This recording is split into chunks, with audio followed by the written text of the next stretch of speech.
Good evening, everybody, and welcome to the October 29th, 2025 Planning Commission meeting. It's 27th. Sorry, I am looking at the wrong meeting packet. I'm looking at the one for Wednesday, so the 27th. I mean, the Planning Commission at 6:31. We'll go ahead and get things started here. Kelly, would you mind helping us out with a roll call? Yep. Commissioner Crosby? Here. Commissioner Lee? Here. Commissioner Malone? Here. Commissioner Zawowski? Here. Commissioner Poulin? Here. Commissioner O'Leary? Present. And Chair Wagner. Here. Thank you very much. And now with the right agenda in front of me, we'll go ahead and call for the approval of the minutes from all the way back in July 28th of this year. Are there any edits, objections, additions, things that need to be changed? Hearing none, we will consider the minutes approved. All right, and now we move on to the time where we hear for folks out in the audience. The commission welcomes your comments at this time. If you're participating online, go ahead and click the raise hand button and wait to be recognized. And if you're participating via telephone, go ahead and click *9 and raise your hand. We'll give it a second. Oh, we had an attendee. But seeing none others, we'll go ahead and move on. Kelly, your director's report. Yes, I didn't have time to put one together this month. So if you could just rely mainly on the monthly report that we do for the city council that I believe I send a link to everybody for. Okay. The only other thing I was going to actually update everybody on is in regards to the last legislative session. I'm working with our attorney's office currently, and our attorney's on the line right now on the Zoom call to define what, if anything, we need to change based on the different House and Senate bills that have been passed. There's potentially some development code changes that we'll need to make based on House Bill 2005 that had a lot of new laws and regulations around residential care facilities and residential treatment facilities. So I'm still kind of looking into that, and I'll let you know more as I know more. There's some complicated parts of the bill, and so I'm still trying to kind of wrap my head around how that would impact our development code. So I'll be coming back to you with more information on that in the near future. There's also House Bill 2138, which is also a very big bill. On that one, I think we're going to be waiting for the most part to do additional code changes based on what HAPO, the new state agency that regulates housing, they're doing the rulemaking right now, and they're going to be putting together, I think, a model code. So I think we're going to be waiting for a little bit to see what their recommendations are for implementing code changes, and then from there we'll work with our attorney's office to probably put together something for the Planning Commission and City Council to consider. Those are going to mainly be around middle housing land divisions and expedited land divisions. There's a few other bills, but I don't believe we're probably going to be making many code changes around them. I think there was Senate Bill 48, which I can't remember the content of it, but I think we determined that we didn't need to make any development code amendments for that bill. And then there's, I think it's Senate Bill 974, I believe. Is that what it is? Okay. And that Senate bill has some modifications that affect design standards. We're still trying to determine if we need to make any modifications to the local development code, although Senate Bill 974, it mainly speaks to design reviews that are done at the subdivision level on like a larger scale. And we don't typically do design reviews as part of the subdivision review process for like single family homes and duplexes. So I don't believe there'll be a lot of development code amendment that we need to do. And then it does exempt multifamily development, so we can still apply our design standards to multifamily development.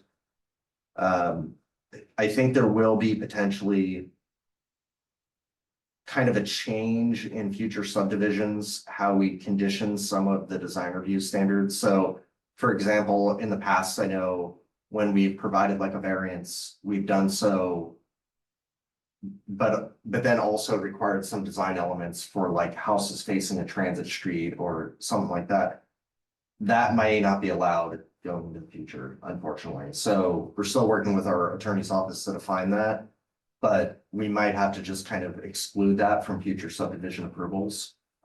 So that an applicant can claim that we're making design review stipulations or conditions at the subdivision level.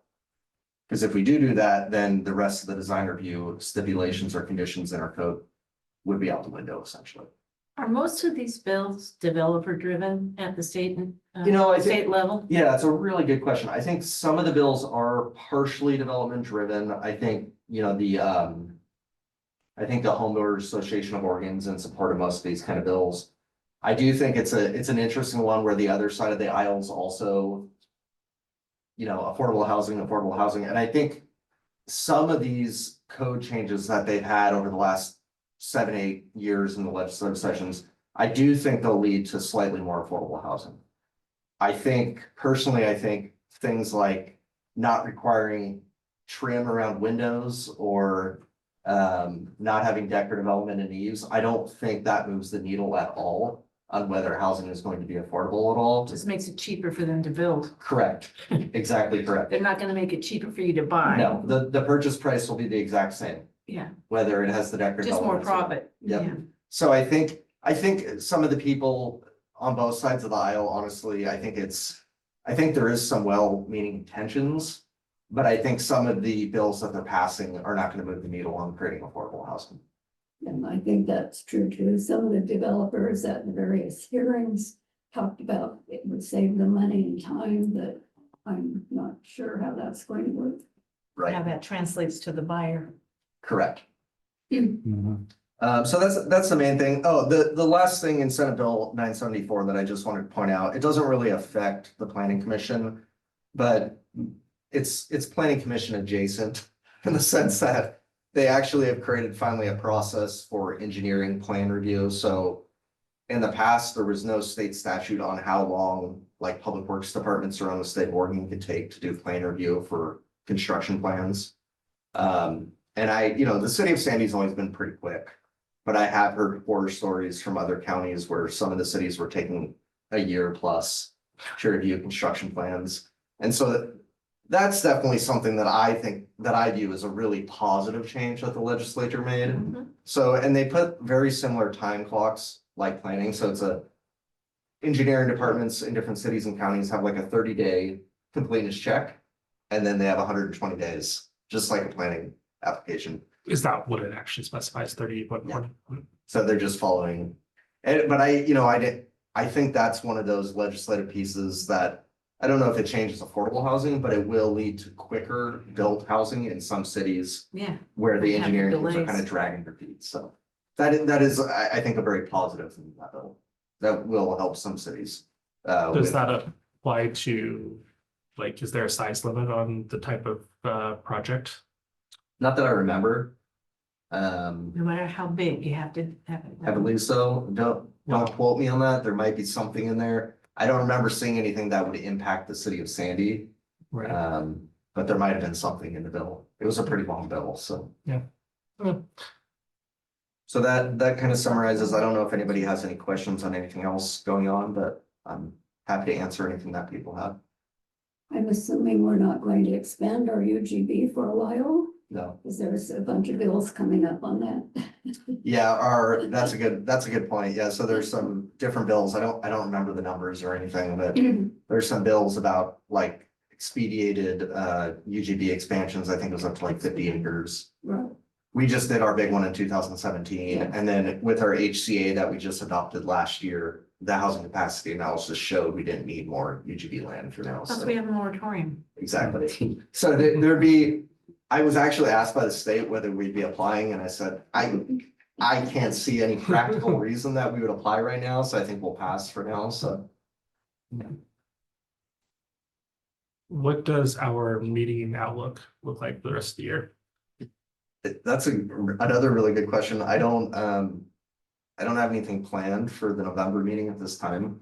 And then I think we'll be bringing more code changes to you, this winter and into next spring. With, Good job tonight. yeah, with the alternative treatment systems being adopted by council and being effective as of October 15th. We haven't received an application, but if we do receive any applications around that, then those will come before you. And then I don't know if they've submitted yet to DEQ and EPA, but I know that the Public Works Department has been working on their analysis to submit to EPA and DEQ to show that we've increased the basin down there to hold more affluent. So once we get the word from EPA DEQ, then hopefully they release the contingent 190 ERUs. And then we would see obviously development applications from that. Probably. Yeah. Current economics. I do know we'll see some Pennies. economic development applications, if nothing else, from that, because I know there's a few people just kind of waiting on that release to occur. But yeah, I think you're right around housing. It might be a little bit rough.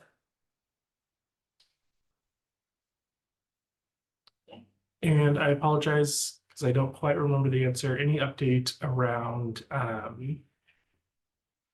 planning commission interviews for next year? Yeah, I can look into that more this week when I talk to Jeff. He's kind of running with all the board and commission interview process. I think they were looking at potentially changing the process this year. I'm not That's right. sure if there's been a definite decision on that, but I know with some new rulings at the state level, there's some concern that our past process of having interviews that weren't public could potentially be a violation of the meetings laws. So I think Jeff and Tyler and the mayor, I believe, are looking into like an alternative way of doing the interviews this time around. Which seats are up next year? I think there's 2 planning commission seats. I Yeah, don't think mine's one. it's mine and I believe Commissioner Pullen, Yeah, I can confirm which is why that. I have the interest. Oh, yeah, see, I know I didn't have to worry about them for a couple of Yeah, years. lots of advance warning for practice. Yes, you are correct, Chair. Those are the 2 open seats. Or those are the 2 seats that will have to be filled or refilled. Is By the one of mayor. those mine? No, it Oh, was okay. Commissioner Pullen and Chair Wagner. Okay. I was thinking I'd been around a long time. No, and then Time sure flies. the next 2, so you got a couple more years. The next 2 are Crosby and Lee in January or in December of 2027. Wow. And then O'Leary, Zaleski and Malone are December 2028. According to the website. Just going off what it says on here. Pretty sure it was a Commissioner Pullen. I will not be rerunning, so that'll be an open seat. So I want to make sure that's clear. I've enjoyed my time, but I now have 10 grandkids and I have a whole lot of other things that I'm gonna focus on for a while. 10. Wow. It's a lot. Well, thank you for your time here. It is no small commitment. That's for sure. We'll miss you. Yeah. All right, anything else for Kelly? And the only other thing I was gonna say is, yeah, I'll try to follow up with Jeff this week, and if they've made a decision, then I'll let the whole commission know. Perfect. Awesome, thank you. Councilor Ramsayer, do you have anything for us this week? I do. It's been a while and I have a few things that are kind of going on and kind of sitting there. About a month ago, we had the ribbon cutting for the new electric bus for the transit department. Mayor was there, Christine Drazen came, there were 3 representatives from the Oregon House, I believe. And we all rode the electric bus to Clackamas Town Center on its kind of maiden voyage. I don't think it's in service yet. But Andy Howell at Transit Department has done a great job securing that one and 2 others. And so, it's really cool. If you see it around, it's got really cool wraps. All of them have different scenes from Sandy. She's put a lot of thought and a lot of grant money into getting those buses. She's amazing when it comes to getting grants and getting things for the city, and the transit department is very well run, so. I encourage everybody to take the bus to Clackamas Town Center for $1 and enjoy the ride. It was really cool. Deer Point Park, a lot of progress being made. If you haven't been by, the path was paved. I was by last week, I think the last time, and if it was yellow, it would look like the yellow brick road. So there's a lot going on there and it looks really good. On November 4th, it's a Tuesday at 4 p.m. There's a ribbon cutting at the museum for some new exhibits. One of them is Sandy Women Leaders. And there's some other stuff that they've gotten a hold of to share with the community as well. So that's kind of a cool event. And so that would be something fun to kind of go check out. The museum holds a lot of history and they put a lot of work into it. So Winterfest, that's starting soon. We've kind of all seen the emails from the city and, you know, the request for hot chocolate support and character vendors and things like that. And on the 21st of November is the tree lighting in the plaza at 5:30 p.m. And I think that's kind of the unofficial kickoff to Winterfest. So I did see a snowflake hanging on a tree. I was super excited. I saw it as well. I know. I was like, ooh, cute. I guess other than that, we're continuing the work with the water system. We're moving forward and doing all of our due diligence, trying to figure out what our best path is going to be and exploring all of the avenues that we have to take into consideration to get us to a place where we need to be with the state and where we need to be with our community. And there are no easy answers, but we are working really hard, as you all know as well, to get it to where it needs to be for us to be able to have a sustainable system and be able to support the community. So I think that's all I have for you. Awesome, thank you. All right, and planning commission discussion, anything anybody wants to bring forward? All right, with that, we have new business and we have 3 legislative hearings tonight. So we'll go ahead and start with the first and open file number 25044 at 6:49. All right, first up, I'll call for any abstentions from the hearing body. Any conflicts of interest from the hearing body? All right, and staff report. Tim, do you want to come up and join us at the blue table? So, just so everybody knows, or everybody is following along here, we've had the 3 work sessions, as you all know. We sent our notice to DLCD of our intention to adopt it before the end of the calendar year, so we sent that in September. Tim Wood is here as the project manager with the FCS group, and he's the project manager for the HPS report. And then I know I've gotten a few emails, so there's been some questions around kind of the process and where we're going from here. So I just wanted to cover that up front here before Tim jumps into his PowerPoint.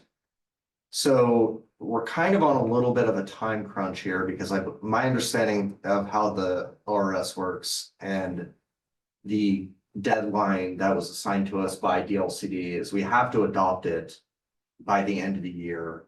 And if we fail to do that, then basically we'll have to restart the HPS process over again, following the new rules that are being created by HAPO, which is the housing agency. And that process, I think, would look somewhat different than the process you've gone through the last year plus. So our goal is to definitely adopt it before the end of the year. And so Tim and I have brought it before you tonight in anticipation of hopefully a recommendation, and then a hearing before the city council on November 17th. And then if the city council wants any additional changes to the document, that gives us a little bit of a buffer to be able to bring it back in December to them for the adoption before the end of the year. Now, if you decide tonight, after hearing from Tim, that you're not comfortable making the decision until you see a track change document, we could always hold like a special meeting sometime in November before the city council meeting on the 17th.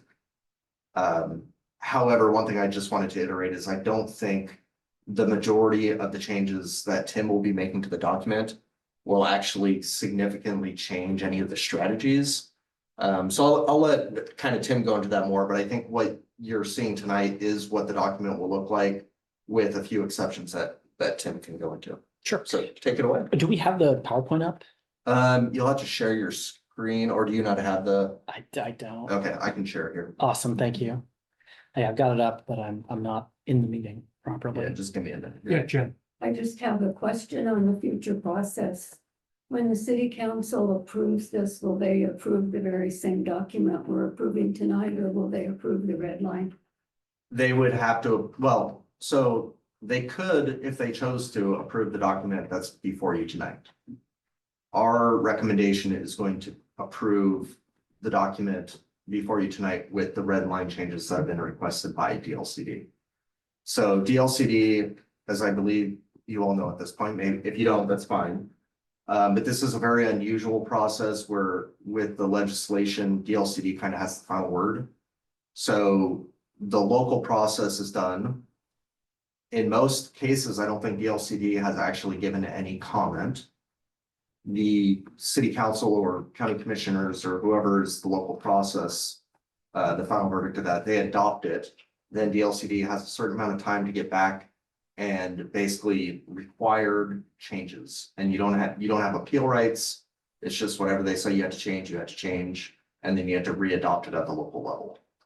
In this case, we reached out to DLCD a few times and they told us that they would actually give us feedback, which I don't believe they've done for many jurisdictions. Doesn't happen very often. It's because Kelly was very consistent in trying to get them to give us comments. Have it done by a certain date. So Right, they know right. to- With the time crunch, we wanted to get as much Yeah. feedback as we possibly could. So they were very nice and they gave us the early feedback, the preliminary feedback, which they're not statutory obligated to do.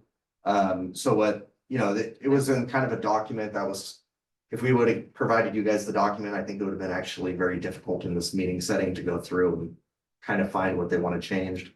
So what Tim did is actually took all their feedback and summarized it into that one-page memo for Well, you. that summarizing made it seem it's not that onerous. It's, It's not, acceptable. Okay, I am on the Zoom now. I could do this. oh, you can? Okay. Yeah, sure. Well, let me make sure you're a panelist. Yeah, that would be good. Here, I'm gonna promote you to a panelist. Best promotion I've ever received. It doesn't come with any additional pay, just Dang the- All right, let's see.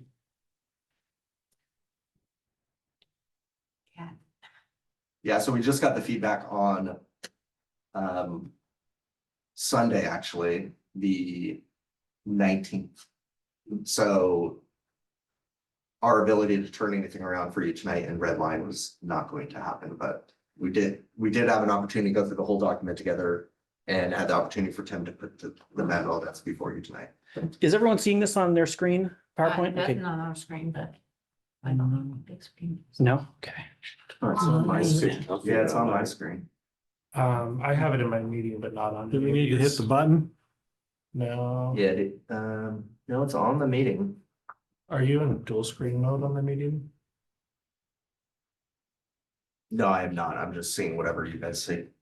Because that one's not in share screen. Can you guys do the toggle? Is that showing anything? It just goes black. It's like that screen. Yes, I don't know. Oh, if you hit the button. On paper. So you shared it. Yeah, I'm sharing current. I don't know why this is not working.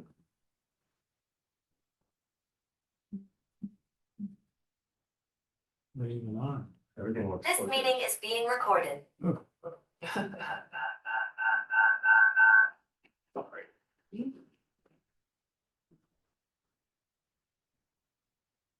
Yeah, sometimes, just so you know, like they had court today and they unplug things. And they don't, there's a little switch there. Let me see if this is, does it? They got Does the this do unplugging. magic? Now that screen went black and this screen went black, so Yeah, no signal. they've got the unplugging part down. Yeah. It's plugging everything back in. We've mastered I that. can follow it. Yeah, that's not working.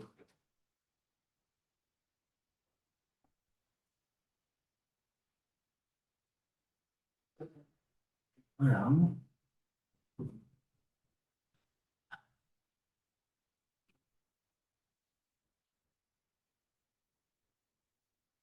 Let's see if I share. Yeah, I'll quit sharing here.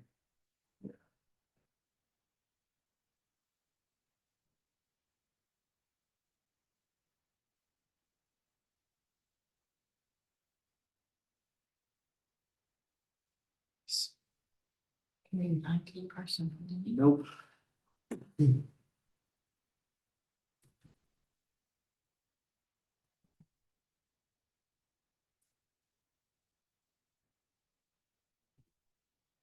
See anything unplugged? Do you guys see anything unplugged at the monitors by any chance?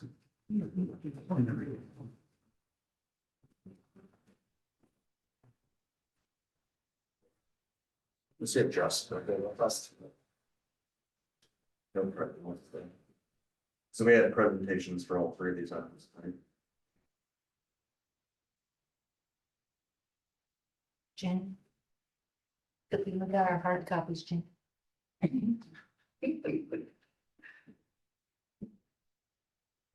Ribbit.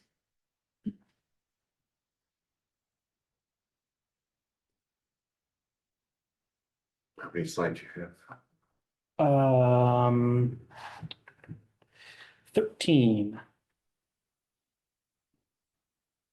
I do have one paper copy. Okay, well, wait.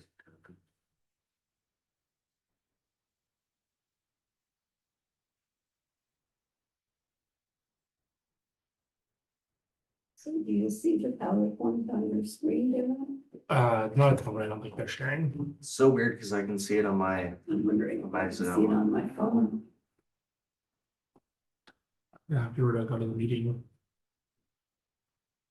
can you try to share it again? Sure.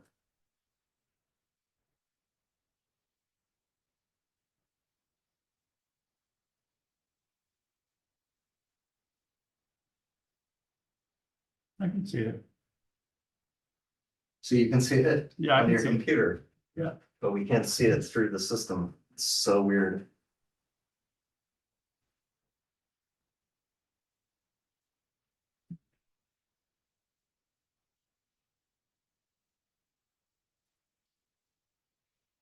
Just hold on, I think you might have done something.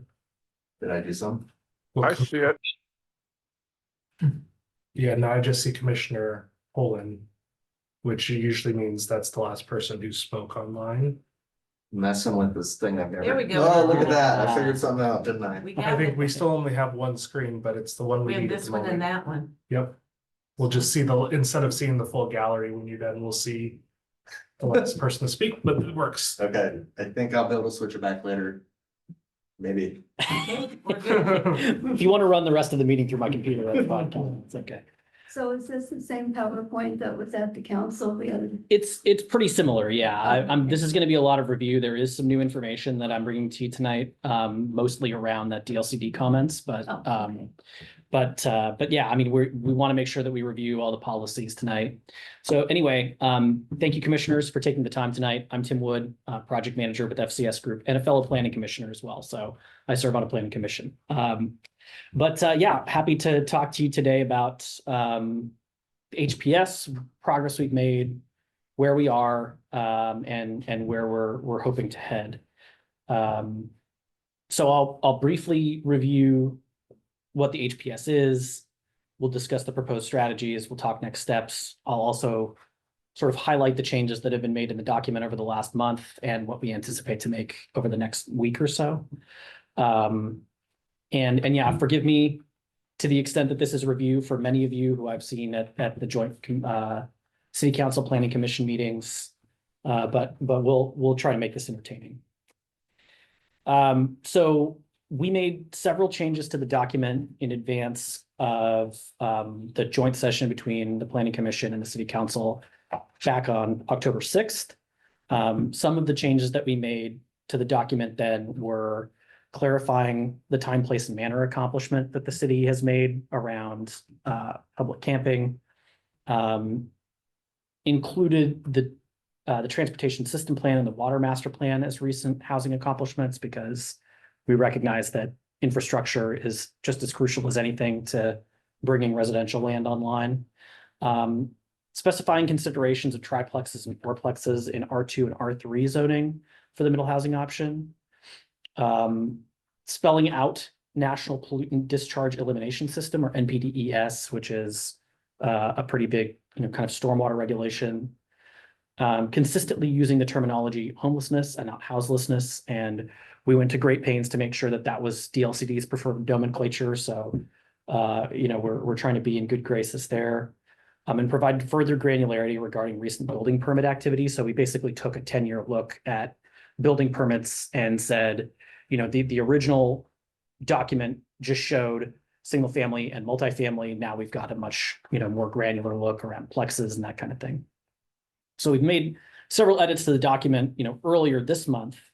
And then as Kelly mentioned, we heard back from Department of Land Conservation and Development, who will ultimately review this document. With some initial feedback. They stressed, of course, that this does not constitute, your review. So if we implement all of these edits, that's not the end all be all. They'll still review, but this is a great way to start off, make sure that this document is coming off the right foot for them.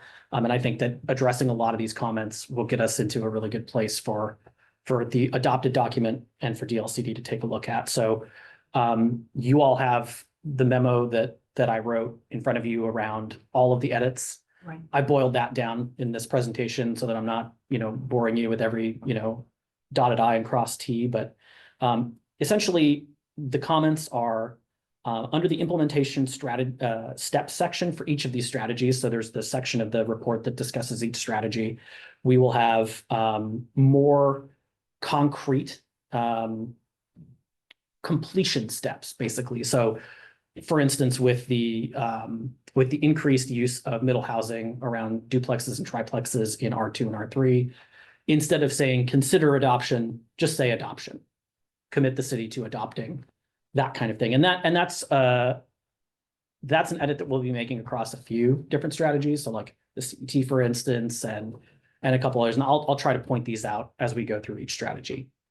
Identifying the types of projects the construction excise tax will fund. So one of the strategies that we have is a construction excise tax that basically funds an affordable housing fund at the city. And slowly the city will build up funds there. And the purpose of these funds is to fund certain affordable housing goals, right? So that might be paying down the SDCs for an affordable housing development, or land banking, if the city accumulates a few $100,000 and they decide, let's buy some land instead. Basically anything that has an affordable housing objective.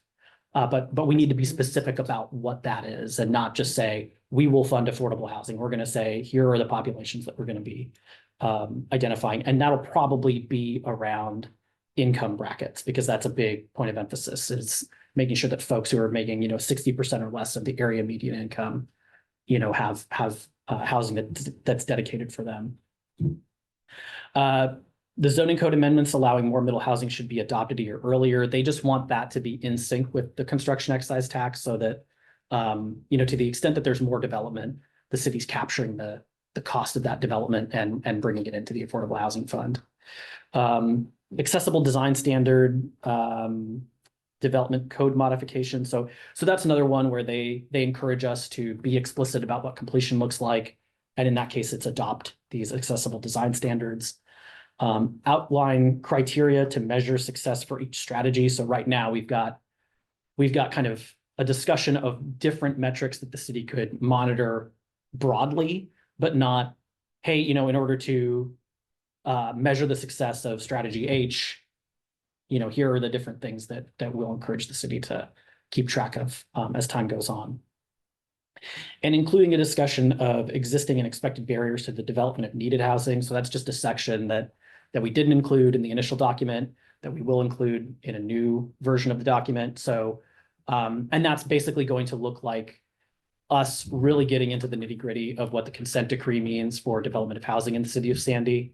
Gives us an opportunity to really hammer home the case that in order to develop housing in this city, we need to address the wastewater outfall issue that we face. And of course, many of our strategies are around that, but to have a section that just gives the lowdown, you know, here's the timeline and here's why Right out this is a front. major issue for the development of any housing in Sandy, much less affordable housing. And just because we got that email this morning from the Fair Housing Advocates when you did this morning. And I feel like a lot of their comments echo the comments that DLCD provided to us. So I think in addressing DLCD's comments, we're going to go a long way to addressing the comments of the email from this morning. So, and to give you a sense, so that the document that's in front of you does not reflect these edits, but we will be making those edits. I think it's pretty minor, the extent of the edits that we need to make. So your recommendation to adopt would be recommendation to adopt an edited document that includes all of these edits. So just so we're clear about what that means there. So now we'll get into the actual nuts and bolts of what the housing production strategy is. So as you all know, the city adopted the housing capacity analysis last year. We identified a great deal of housing need, close to 2,500 new dwelling units over the next 20 years. And recently the state has required cities to also adopt, after a housing capacity analysis, a housing production strategy to commit the city to doing certain things to ensure that affordable housing is developed in the city, you know, as it relates to that 2,500 unit need. So a document typically looks like what you're seeing there on the right, your introduction, discussion of housing policies that we're enacting, strategies to meet future need, discussion of how strategies address fair and equitable housing needs, and then a couple of appendices, contextualized housing needs analysis, which is a long document that's attached to this, and then stakeholder engagement summary as well. So great report to have, and definitely a big point of emphasis for the state. So now I'm just going to walk through each of these strategies, give you a sense for what we're calling for. So the first slate here, these first 5 are all about reducing the impact of the consent decree on the city. So a lot of stuff around that. Strategy B1 there, pursue accommodations from the state to make science-based improvements to the NPDES system. So there's your NPDES talk. Adopt the wastewater system facility plan amendment, which is basically the preferred alternative of the city for how we're going to get out of this. B3, pursue non-local funding match for wastewater system to keep ratepayers from having to bear the brunt of what is going to be a $200 million project for the city. Construct the necessary wastewater conveyance. So basically taking the plan that we adopt in B2 and implementing it, building it. And then improve wastewater treatment plant and related system infrastructure. So I think that one is a more immediate term, smaller set of fixes that will raise the cap of what's allowed under the consent decree for development. One of the main things that we're calling for that will really kind of move the needle on affordable housing is the construction excise tax. Basically, these things are a tax at the point of development on the value of the development itself. So let's say that we're talking about a house that's getting built. We expect the value of the house of the construction to be about, you know, let's say $200,000. And if the city were to implement a 1% construction excise tax, that means that you're getting that 1% on top of that value. And those funds are pretty heavily regulated by the state. What you're seeing here in this slide, the graph that shows CET expenditures, that's what the city is required to spend that money on. So it's other affordable housing programs for 35%. That's a little more flexible in the way that it's spent, but it still has to be affordable housing related. And then incentives for affordable housing is the other 50%.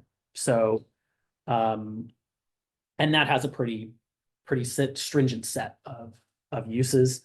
And, you know, the beauty of the affordable housing construction excise tax is that once it's implemented, the city just starts to build that money up. And you're probably not going to have enough to do much in the first couple of years because development just doesn't occur at a clip like that. But, you know, maybe over the course of 5 or 6 years, you get the kind of money that allows you to just tip the scale a little bit and allow something to be developed. Because that's how these typically happen at a city level is, you know, there's a group, you know, nonprofits involved, the state's involved, and the city has to bring a little bit to the game. This is your opportunity to kind of put that together.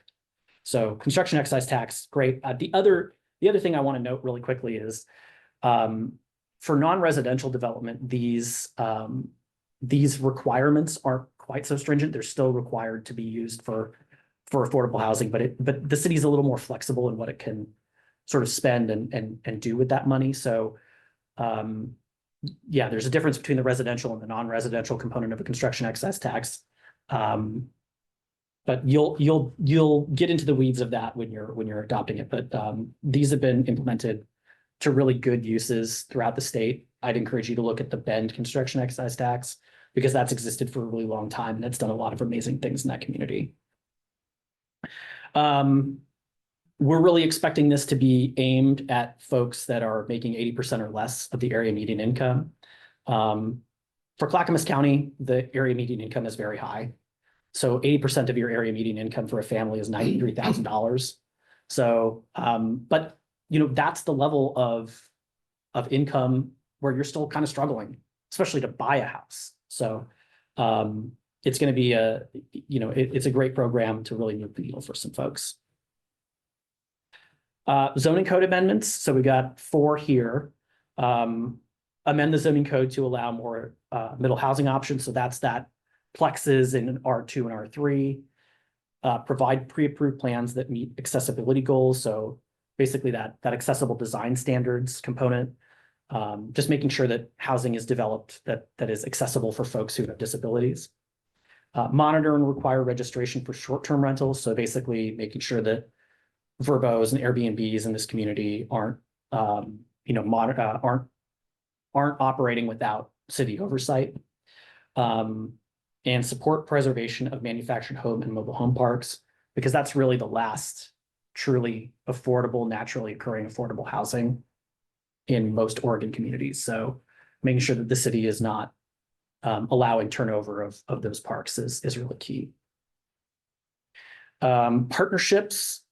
So utilizing public lands for future housing developments. So that's basically looking at surplus land that the city owns, the state owns, the county owns, the federal government owns, that kind of thing, and seeing if the city can break that loose and work alongside their partners to get affordable housing to be developed on that surplus land. And then finally, expanding partnerships with local service providers and continuing to fund the community services officer position to support the homeless population of Sandy. So basically a basket of different strategies there to help address the needs of the homeless community in Sandy. Next steps for this document is a final DLCD review of the HPS and of course the city council adoption hearing, which we have tentatively slated for next month. So that's the end of my presentation. I would understand if you had any questions or comments, but happy to Look at take that, those it now. returned. All right. Excellent. Well, with that, we'll move on to public testimony. For those who wish to speak, please avoid repetition. If somebody else has already expressed the same thoughts, it's sufficient to state that you agree with the statements of the previous speaker, even if that's all you say. If you have documents, maps, or letters that you wish to be considered for the hearing body, they must be formally placed in the record of the proceeding. To do that, either before or after you speak, email your materials to planning@ci.sandy.or.us, and staff will make sure they're properly processed. We will hear for public testimony in 3 groups: in favor of the proposal, opposed to the proposal, and neutral testimony. If you participate online, click the raise hand button. If you're here and you'd like to participate, go ahead and just indicate so. don't see any attendees online. Okay, against the proposal. And neutral testimony, anybody else? Perfect. All right, and I see Commissioner O'Leary's hand is up, but if you can wait 2 seconds, we'll get a staff recap and then we can open discussion. Yeah, I think our recommendation would be to move forward with a recommendation to the city council tonight. You know, one thing I wanted to, I don't know if I really spoke to this adequately, but so when I said that the city council could adopt what's before you tonight, that certainly is true. I do believe that would be, we would never advise that. As I said, DLCD has kind of given us a favor that unfortunately they haven't to a lot of communities around the state of Oregon by giving us their preliminary analysis. And so I think it would be very wise of us to follow that preliminary analysis and to incorporate all of the changes that they're recommending. So while we certainly could come back with a red line version for your consideration, I don't know. Can we just include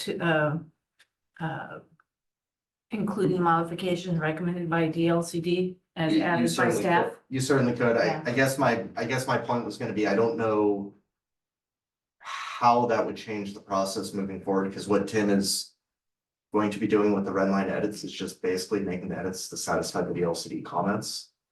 The But intent. that's what's gonna be sent to city council. If we Right. say including the red line, whatever the DLCD Yeah. recommendations as supplied by staff, that would cover that in the motion. But the That's fine. intent of each of the goals is remaining the same essentially. Correct. The strategies are. You're the adding same. measures and you're, To make it have a better chance of Detail. just making it through DLCD. the intent is staying the same. So I think that's my recap. I don't know if Tim, if you had anything to add to that. No, I don't think so. Yeah, it would just be the red line version and with reflective of DLCD's comments. All right, and real quick, before any discussion, I'll call for a motion to close the public hearing to keep us on track. So move. Second, Great, we have a motion to close the public hearing. All in favor? Aye. Aye. All opposed? Closed at 7:19. Great, Commissioner O'Leary has been waiting patiently. Yeah, I just have a question about the presentation. There was discussion of having accessible units in the housing proposal. Is that not already a code that there's some amount of accessible units in a complex like that? No, it's currently not a part of the Sandy Municipal Code. I think there's some jurisdictions that require it, but Sandy is not amongst those yet. Oh, okay. Well, that's good and something to consider. I don't know if it helps or if we want to do it or not, but another thing I've seen is that there is some certain amount of accessible units and then some amount that are ready to be converted. In other words, let's, say there needed to be 1 out of 30 units that were built accessible and then maybe another so many that if you needed more accessible housing, they could be converted. I'm not trying to add confusion or more stuff to this, but it is something I've seen that's kind of cool. That's all. Yeah, I don't think that's a bad idea. I think that if there was more interest from the commission and the council to do something like that, I think when we go through our, I'll call it our rulemaking efforts around this, when we write some code up, that would be an opportunity to kind of sprinkle that in there. Yeah, I could see it being a negotiation with somebody too when there's a public-private partnership. All right, thank you. And just to clarify, by adopting this, we're not necessarily committing to doing any of these things. We're just making. I mean, I think I mean, that's kind of an interesting question. we're committed to exploring, we're committed to trying to do these things. But I mean, ultimately, especially when you look at a construction excise tax, I worry that adopting a new tax without proper public input is, something that I worry about, because at least for now, this has been under the kind of umbrella of, something else. And I don't think, I would like to have had more specific input on some of these before making formal adoptions and say, yes, I am fully on board with doing this and I think the public's gonna love it and it's gonna be great. This is part of it. That might be a hang up. Yeah. Yeah, So, I do think if the city council decided to do that, I think they would likely need to replace that strategy with something else and have a Sure. very good reason to explain to HAPO why we didn't move forward with that. sure, It wouldn't be, we thought about it and decided not to. They right. would say, sorry. I mean, that's not A sufficient. good faith effort to move forward, but Yeah. it's not saying that this is something that has to happen. Yeah, I mean, I think, to be quite honest, I think that's a little untested. Because they adopted the HPS and I don't even think a city or county yet has reached the 4-year check-in mark. And certainly hasn't reached the 8-year. Like mark to where HAPO decides, I mean, HAPO was just formed. Right. But nobody's reached the 4-year mark, let alone the 8-year mark of, hey, you didn't complete the HPS that you adopted. Right. And what the penalties will be for that. So it's a little bit of an unknown to be. Sure. I honest. mean, and Yeah, the opposite of that would be, something else comes along our way, it doesn't prevent us from doing additional as well. We're kind of in a unique position with our, other aspects to interacting with the state with our moratorium and the restrictions put on us by DEQ. We can't, there are certain things we can't do even if we wanted to do them. yeah. So I think we'd be in a different category with HAPA than some other communities might be. Potential, yeah, I think you're correct. I will say potentially though. If it was only- fair, but that's Only a because big we actually asked them very early on in this process, is there an exception for cities that are in a moratorium or the like? And they said Yeah. that was, Yeah, we don't. it wasn't care. contemplated, so Yeah. there's no exception, yeah. Well, we're unique in that way. We're the only one. So Darren? Yep. I feel uncomfortable with adopting this without seeing the red line. There are several things that I think are more than just monitoring this. I'd really like to see, the success measures, some of the timelines, et cetera. And so my suggestion would be is that we have a special meeting by Zoom sometime from November 10th or later, where we at least have a chance to see those. And so I'll have to vote no tonight. How does the rest of the commission? I am comfortable with the staff addressing the things that we were told that DLCD wanted us to reflect. And I'm comfortable with the staff making those changes prior to the city council meeting. And if those are the only ones that are made, I'm fine with approving it tonight. I would echo that. I read through the comments in the agenda. I'm fine with the suggestions that they had. We just need to get it done. And it will be done before council. Yeah, we'll have to be done by. Yeah, probably November 10th. I mean. Jeff and Tyler are probably gonna want it before then, but that'd be like the last date that we can get it to them. And that is a public hearing. Yeah. It will be, it'll be the same. It'll be a legislative public hearing like. And if we did have any objections to it, We we voice them at could the time. testify at that public hearing. You could testify. That's a good question for our attorney, actually, that's on the call right now. Mm-hmm. Josh, do you mind? Hopefully you're listening right now. Do you mind speaking to that if you could? If commissioners had concerns, could they testify at the city council hearing? Is that the question? I mean, that's an unusual step. I would generally advise strongly against that. I think given the unusual nature of this process where you're being asked to recommend something without seeing the final version, and given that it's not a land use decision and not appealable according to the statutes, I think there's the risk in you doing so is significantly mitigated. And so I think that would be fine in this limited instance. I just don't want that to be extrapolated to future decisions of the planning commission. And Josh, so if an individual commissioner did want to speak at that, they would be speaking As a private. as a private citizen, correct? Not as, Correct. not representing the commission. That's correct. Commissioner O'Leary.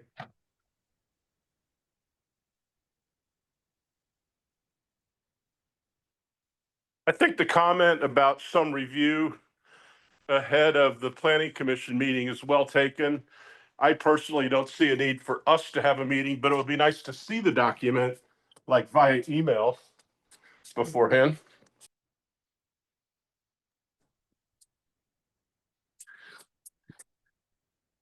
Yeah, as soon as it's redlined and ready, I would send it to the commission. That would be adequate for. Could we ask county council what liability we have for passing on something that we haven't seen?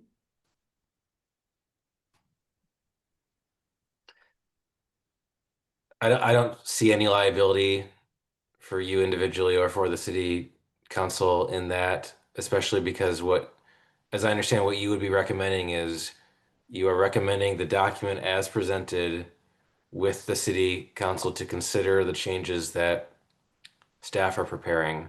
And so it's going to be clear to the city council what the nature of your recommendation is and what was in front of you. And that you can't possibly be recommending the specific verbiage that staff is going to prepare. It's kind of similar to, what was it recently? There was some other ordinance where you recommended approval, but you also recommended that city council consider revisions in a few areas. And staff prepared some options, some language for city council consideration, but it was clear to the council that you hadn't recommended those specific changes, just that you recommended council consider revisions to what you were forwarding. Is that the outdoor burning code? Sorry, I couldn't quite hear that, Kelly. Oh, is that the outdoor burning code potentially? Not sure if it was or not. Oh, it was the alternative wastewater. No. That I was thinking of. With Yeah. the fancy bathrooms. Yes, that's right. Essentially though, this would be a similar process. Let's Okay. have this in front of us and we were the ones recommending these changes. It would essentially be the same thing. We would be recommending to city council with these changes, not having seen them actually written out. Right. It's just somebody else is making this thing. Yeah, it wouldn't be, I'm not trying to say it'd be exactly like this, but it'd be somewhat similar to when you go through a quasi judicial hearing and you add conditions or Right. differences to the findings for the final order. And then the only person will be reviewing that. Have a good one.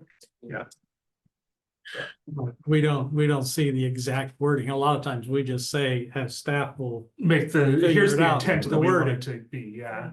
The chair does see the final. Yeah. wording. Yeah. I don't think it's a question of exact wording. I think it's putting in the measurements, putting in the timelines, so they're Figuring out what those significant are. and not wording changes. But that's just my opinion.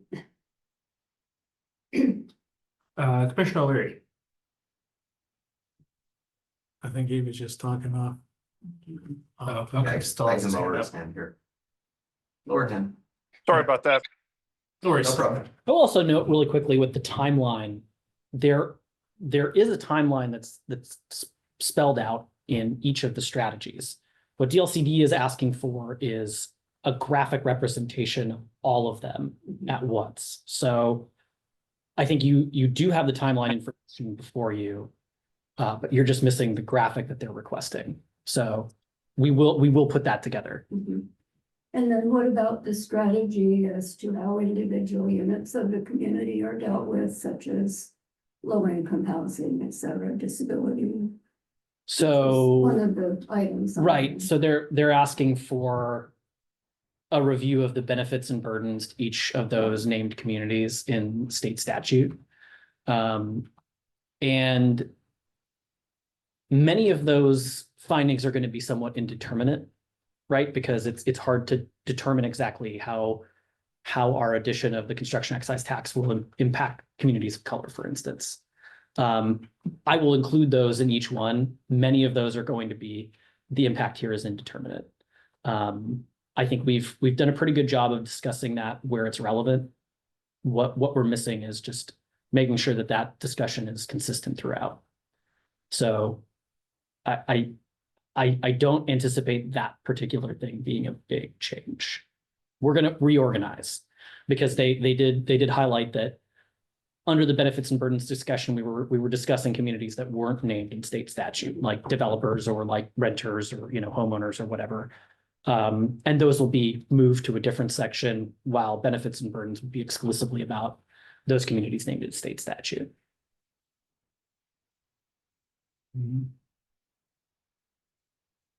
I just had one question, totally a little bit off subject, but about your last slide, I thought gave a timeline that you just did.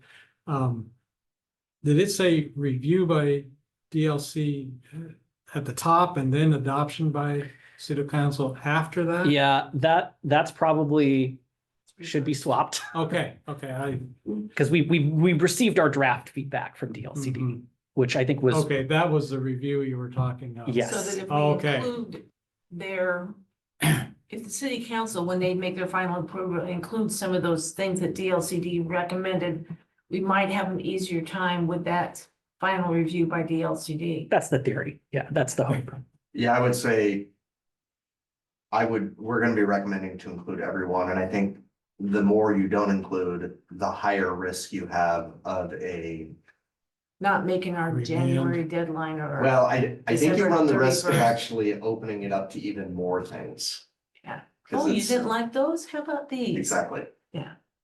And I'm not saying that would happen, I'm just saying, I think you run the risk of that.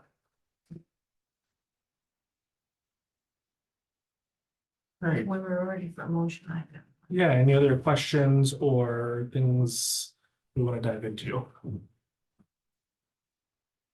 If you got a motion, I'll work. I would move that we recommend that the city council adopt the housing production strategy as presented as Exhibit A and supported by findings in Exhibit B, but also to include modifications and clarifications recommended by DLCD as added by staff prior to city council. I'll second the motion. All right, we have a motion by Commissioner Malone, a second by Commissioner Zulaski. All in favor, or actually, Kelly, for this one, just to make sure, can we do a roll call vote? Sure. Commissioner Crosby, Yes. Commissioner Lee, No, Commissioner Malone, Yes, Commissioner Zwoski, Yes. Commissioner Pullen, Yes. Commissioner O'Leary, Yes, and Chair Wagoner. Yes, thank you very much. Motion passes. 7:34. All right, we're gonna move right along, Thank you, keep Tim. things going. Thank you, Kelly. Good to see you. We'll Next talk item of soon. new business is gonna be our economic development strategic plan adoption. Thank you very much, Tim. Thanks, y'all. thank you. Yeah. And we'll go ahead Again. and open file number 25-045 at 7:34. And just like before, we'll go ahead and this time around, call for any abstentions from the hearing body. Seeing and hearing none, we'll go ahead and call for conflicts of interest from the hearing body. With none again, we will go ahead and call for the staff report. We got it. Yeah.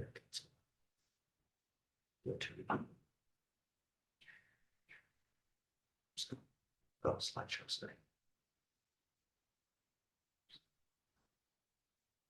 Oh. Yeah, click that one. Should. So is everybody seeing this right here? Yes, we are. Okay.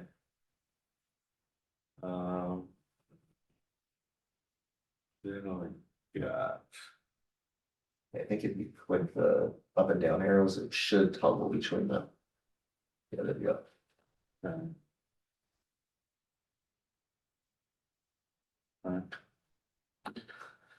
so, purpose of tonight is to, just hold this public hearing and go over, the ins and outs of this economic development strategic plan, and make a recommendation to city council for approval. This is cover the economic, development strategic plan went through a process and, it does say March of 2023, but it was actually adopted in June of 2023.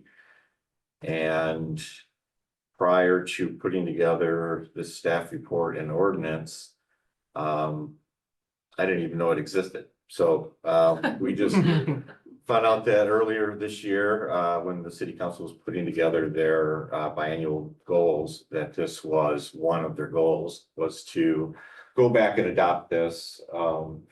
And it was recommended through our city attorney that it would be a stronger document if it was adopted through ordinance as an amendment to the comprehensive plan.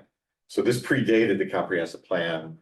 And it was kind of put in limbo. It wasn't adopted by ordinance to the previous comprehensive plan. It was just adopted as a strategic plan. So now by going through this process, which is coming to you for your review. Let's see if I go back there. That this can be used for more of a basis or a foundation for other economic development strategies that exist through the comprehensive plan and can cross-reference with other master plans that have, let's see, I'm going too fast here, that have been already adopted as amendments to the comprehensive plan or as supporting documents. Just for a little bit, I'm not sure if I was gonna go off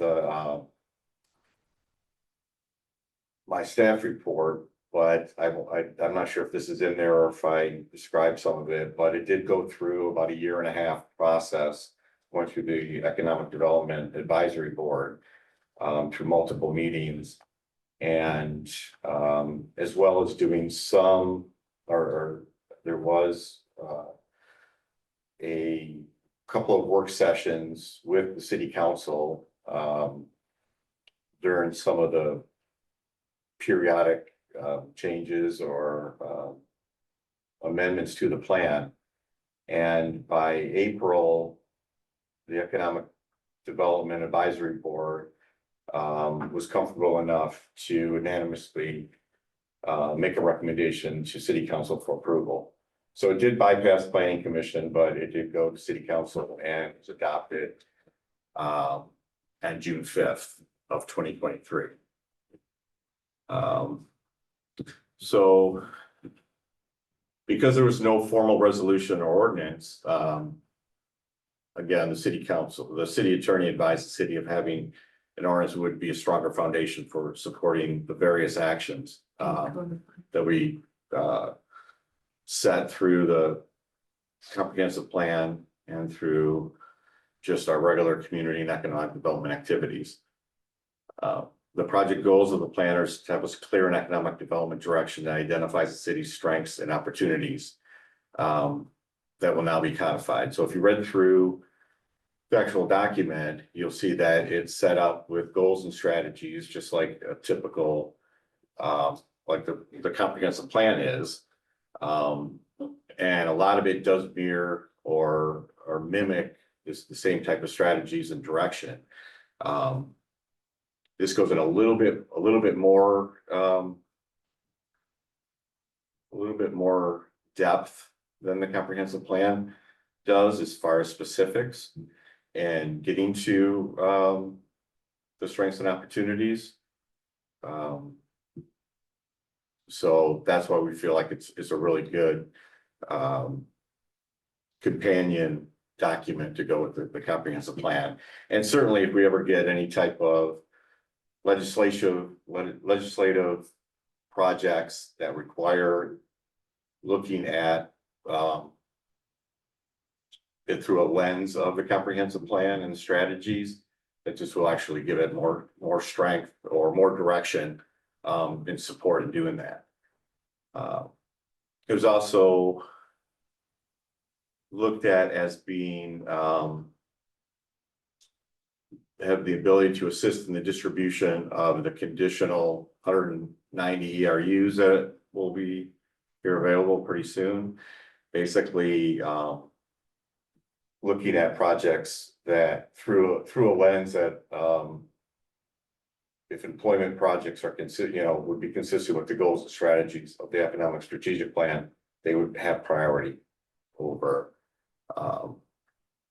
something else. So we'd be actually looking through that lens of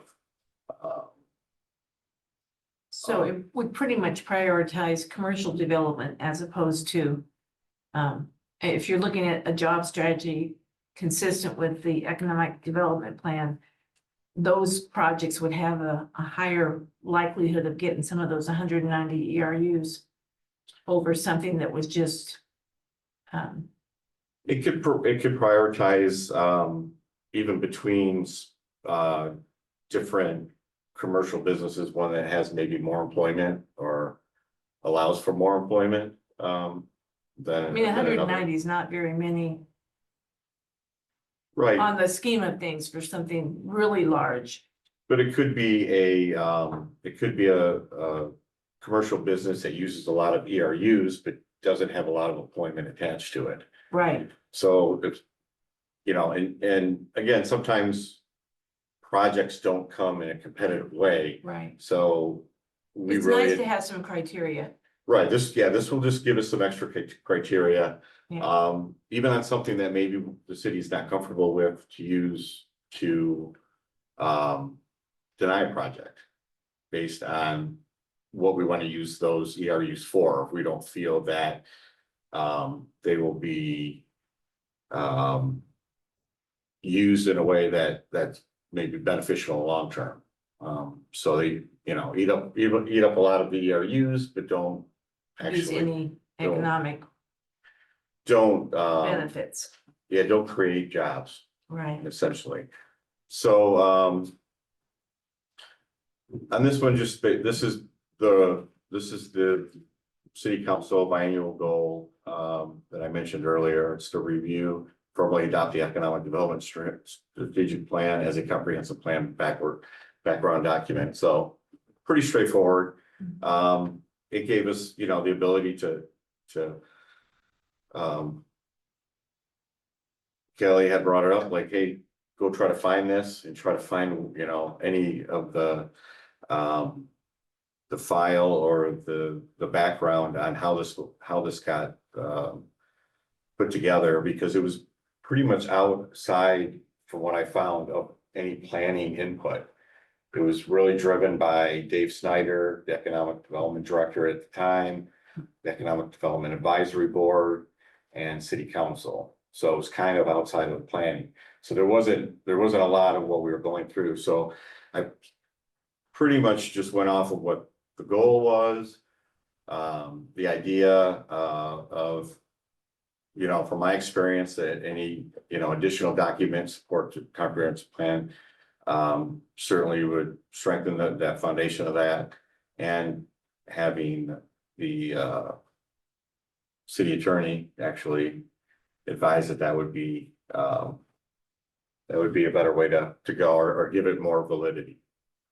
I won't go through all these goals. Hopefully you look them over and you kind of see how, or maybe understand how they could be used in the aspect of the legislative project coming through the planning commission, that you guys would see and provide input for, or be able to use to guide your opinion in one way or the other. This is long range, though. This is not just the 190 ERUs. That's the short-term thing that's gonna happen with it. But this gives guidance on economic development activity beyond the moratorium. It does, yeah. Okay. Yeah, I mean, this plan will be in effect probably as long as well, until it's replaced or maybe a new comprehensive plan is put into place and the strategies Updated. are updated. So there's a little bit of confusion on this. Typically, when we bring these projects to you, we ask for your input. You guys are, are very collaborative and,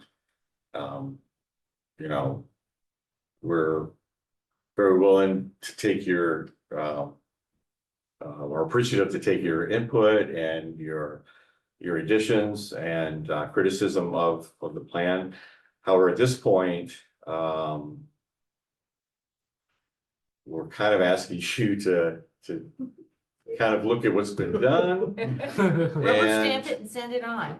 and send it on. And I don't say that lightly, but again, looking at this document and looking at all of the work that you did on the comprehensive plan, the strategy and the goals are really close to each other. They're not outside the realm of what you've already had, gone through, extensively, and to codify all of those strategies in the comprehensive plan. So I don't think we're too far out of anything that's new or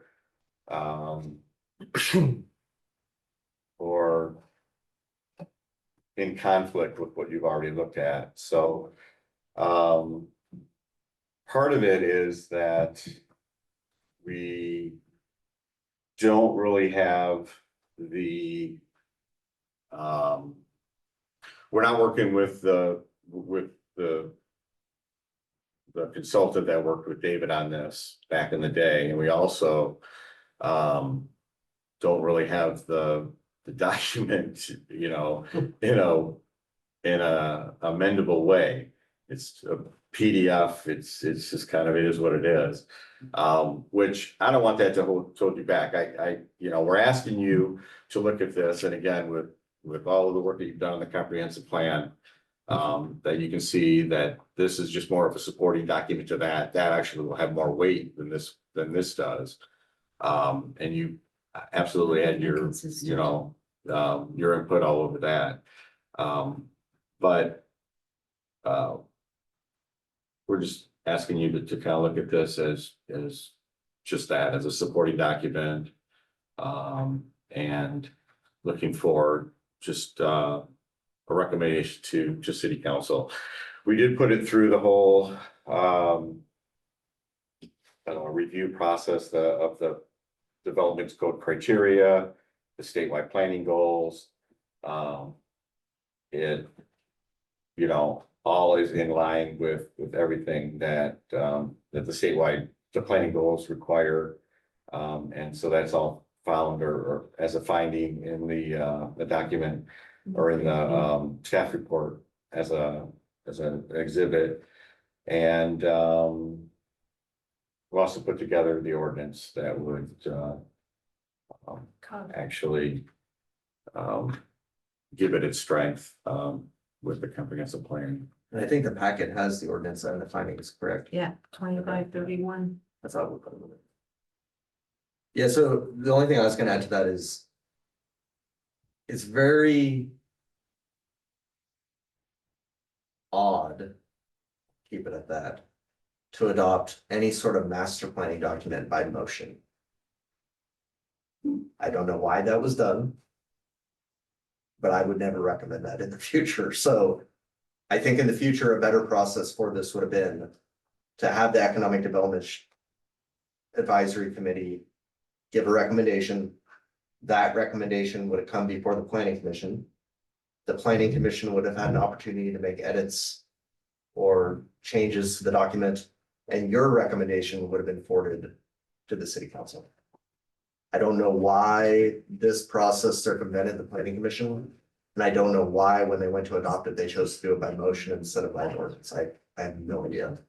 At least we get to see the real document. Yeah, exactly.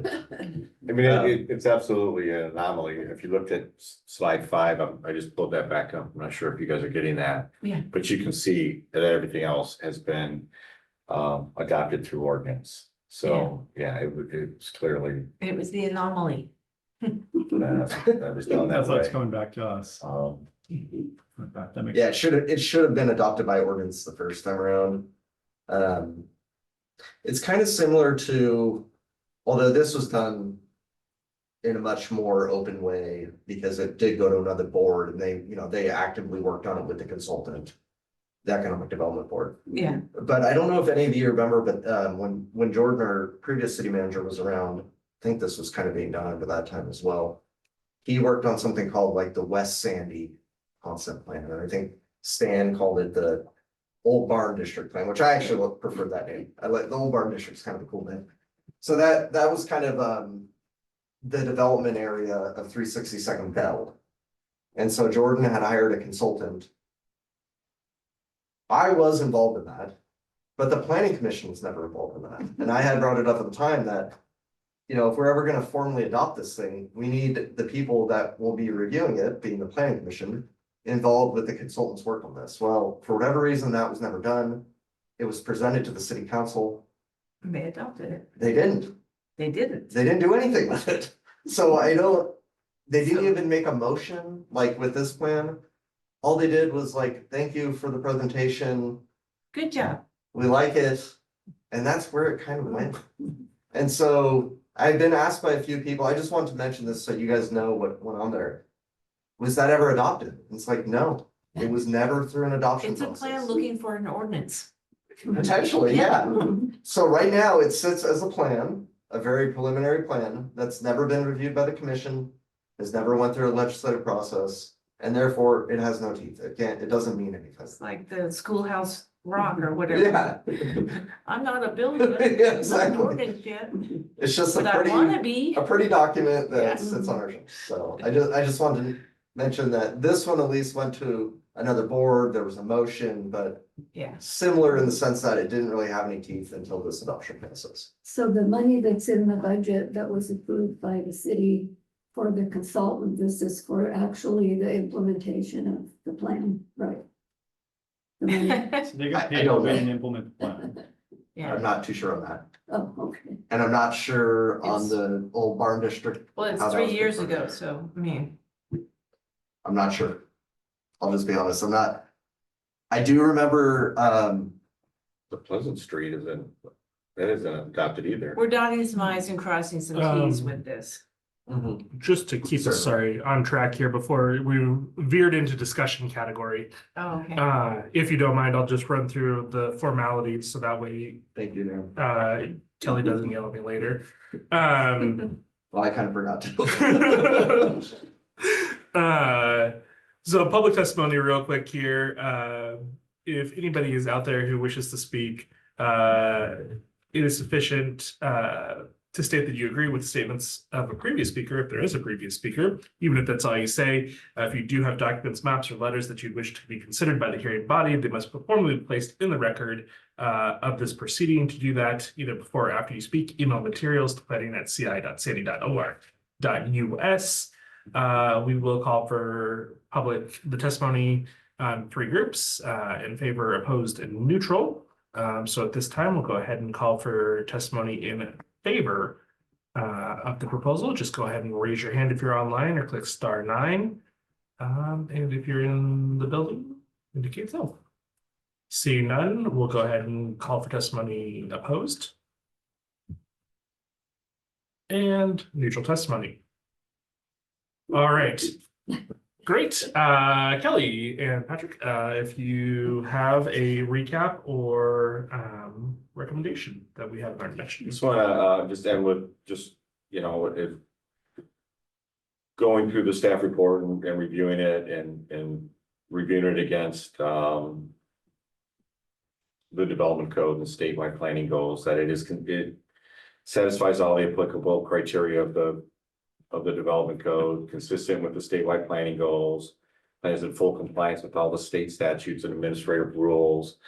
I did provide a suggested motion for you just to recommend the city council to adopt the economic development strategic plan as presented. So Awesome, thanks. Commissioner O'Leary.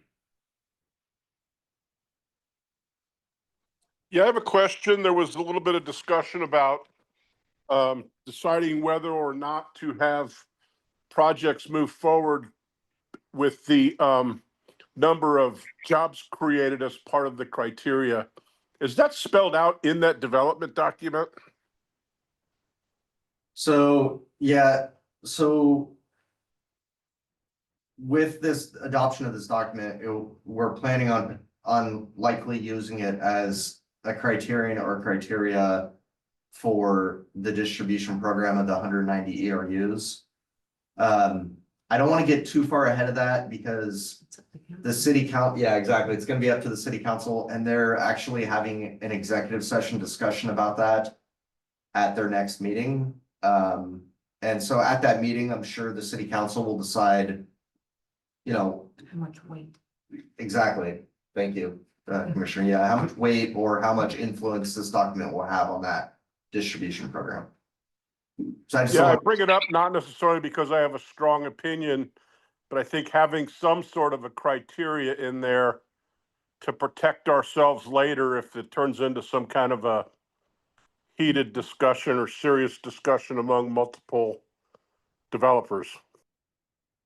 When we're ready for a motion, I'll be glad to make one. Any other questions, comments? Just an observation, I like the report. It's very thorough. And I particularly like the implementation metrics of each of the goals, just seeing those very specific things to pull out and look Clearly. at. Yeah. Those are absent in a lot of things that we see that are really concrete, statistics to see if we've accomplished what we set out to do. But I think it's very thorough. Agreed. Which kind of leads a little bit to my question, given that it was kind of forgotten about until we had a need for it to pull it back up. Has there been any other kind of discussion internally about ways to kind of implement some of these strategies?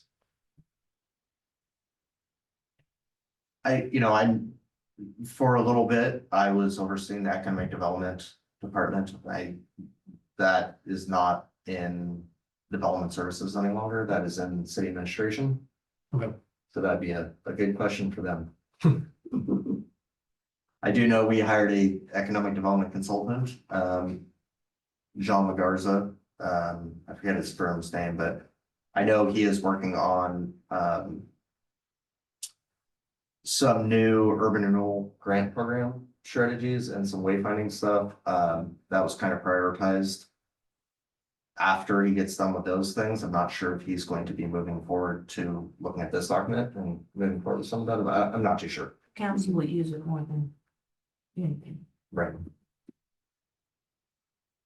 And just to let you know, Chair, I don't think we actually closed the public No, hearing. I on was this just one. gonna, we're just gonna volunteer. I'll Excellent. move that we close the public hearing. All right, we have a motion to close the public hearing. The second, all in favor, say aye. Aye. Aye. All opposed? Yay.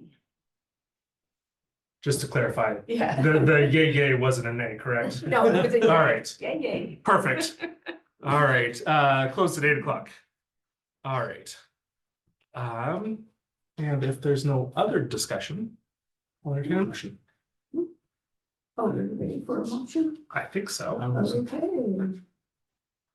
I was scrolling back to look for. well, I would move to recommend that the city council adopt the economic development strategic plan as presented as Exhibit A and supported by the findings in Exhibit B. I second. We're gonna have a decision to make. Seconds. Give me a second, give me a second. All right. Oh, I thought that was. I have a motion from Commissioner Lee, a second for Commissioner Crosby. All in favor, say aye. Aye. All opposed? Motion passes 8 o'clock. All right, and moving on to number 3, we'll go ahead and, before I open this, Kelly, just out of curiosity, would you be able to send us that West Side document. All the, I'm curious about it I'll first. send it before tonight's over, so I remember. All right, awesome. I'll send it to you here The old when Bible. Patrick's going through the. Perfect, thank you. All right, we'll go ahead and open file number 25-046 Mass Timber Administrative Code Adoption at 8:01. With that, we'll go ahead and call for any abstentions from the hearing body. Any conflicts of interest from the hearing body? All right, seeing none for both. Commissioner Larry, you still have your hand up. Anything? Was that left over or? I apologize, that's left over. I didn't think about unraising it.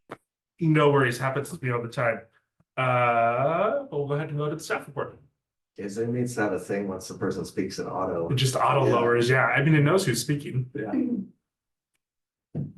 So again, this is another public hearing that we're looking for your recommendation to city council for as a development code amendment. This will be a little bit more familiar as we've had a couple of work sessions with this. We've had the consultant that worked on reviewing our code and how to update our code into being more of a mass timber friendly code, which really boils down to the incorporation more of manufactured housing into the code language itself, being a little bit more clear. Manufactured housing's always allowed, but not specifically. I don't think we've ever had anything that prohibited it, but this actually just makes it a little bit more clear for people that are looking into actually using that or addressing that in our city. A little bit of background on this is that the 2023, I believe we brought this to you probably last year, but Sandy became one of 10 jurisdictions to receive a grant-funded code up project technical assistance to identify proposed updates to local development requirements, consistent with guidance and the recommendations identified in the Oregon prefabricated and modular housing model code. So some of this was to not only for modular housing, but actually a little bit of a basis for getting housing, new housing or replacement housing in emergency situations. And I think a lot of it stemmed from the Paradise Fire in California and how they went to reestablish housing quickly, and also having it be a little bit fire resistant. So part of that, the mass timber, when we're looking at prefabricated and modular housing, really stemmed from this big mass timber lobbying movement and stuff. And that's kind of how a lot of this was funded. So the code objectives was to have direct technical assistance in participating jurisdictions, which we were one of 10, adopt the new code to address barriers in prefabricated housing, and support the communication adoption process. So a lot of that hasn't really changed in the sense of communication and adoption process. It's really kind of the same process that's going on now, just a little bit more identified. The thing that it does address is it is in alignment with the House Bill 4064. And that was something that I'm not sure if that was mandated for us to do, but definitely always helps when we're in alignment with the House bill. And this recommended opportunities for prefabricated housing and a little bit more background information on mass timber that we gained from this. And actually, some of this will actually be used maybe in the future when we start talking about going into fire resiliency and hazard planning and stuff like that, when we're looking at new code amendments or an actual plan that will be backed up by our comprehensive plan. Probably go into some more, that's where I think the mass timber part of it will really probably expand our knowledge and use of and how we're going to be using it. Unfortunately, with this, it really got away from the mass timber. It really started focusing on just the manufactured, pre-manufactured homes and where they would be allowed in our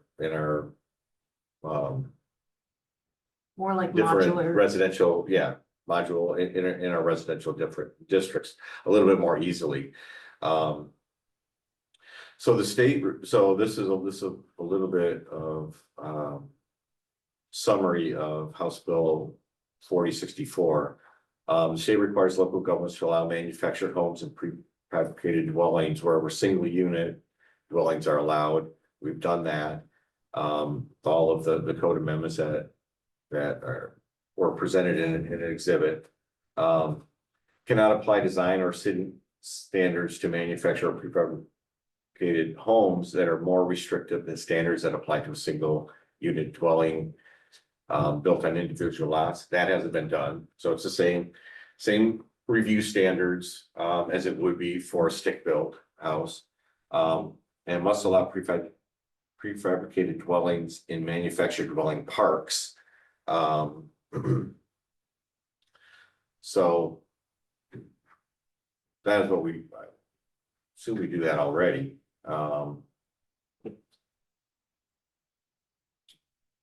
But if there's any, I think this would override if there were certain parks that didn't allow that they had certain frameworks of siting within their park. This would override that and allow for prefabricated dwellings in a manufactured dwelling park. Just a point of clarification. So prefabricated dwellings, that's what we're talking about when we're talking about mass timber type prefabricated stuff. Yeah. Now, wouldn't that necessarily be on a more traditional foundation in a lot of cases? Absolutely, yeah. I mean, all Yeah. prefab dwellings. Which would be why the specification is needed for a manufactured dwelling park, which is typically more mobile. Right, if they're only, if they're allowing sites to be leased out. I mean, most of these they're not individual owned lots. They're Right. usually owned by, but this would still allow for someone to come in and actually put a prefab Right. unit How in does there. that then work if I'm renting or leasing a spot in a manufactured home park and I wanted to build a prefabricated dwelling on a traditional foundation? How does that work if, let's say, I'm no longer allowed to rent in the park, my lease is expired? You leave your house or take it with you. I mean, it doesn't go into any specifics even if other it's than still the on the- obvious you either take your house with you or you leave it just like you would. Contact Emmert. Right, but it's a lot easier to take my house when it's manufactured that was brought in on a trailer or still has wheels theoretically attached, and it's just skirted versus I've built a foundation. It doesn't seem like there's a lot of protection. I think we would need maybe additional protection for that person who's building it and investing the money in it, because you can't take a traditional foundation home with you, as far as I know. The new manufactured homes that have been installed since I've worked for the city of Sandy all go on foundations. All right. Yeah. So They're it's all very mobile. similar. But there's still the opportunity to remove, it's still easier to remove them from that foundation though, right? Well, they're not on wheels, so Right. I don't I mean, but you could put them back in there, right?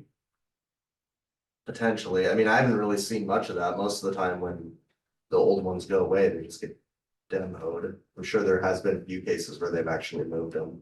But the majority of what we've seen in Sandy at least has been they just demoed the old house and then brought in the new manufactured home.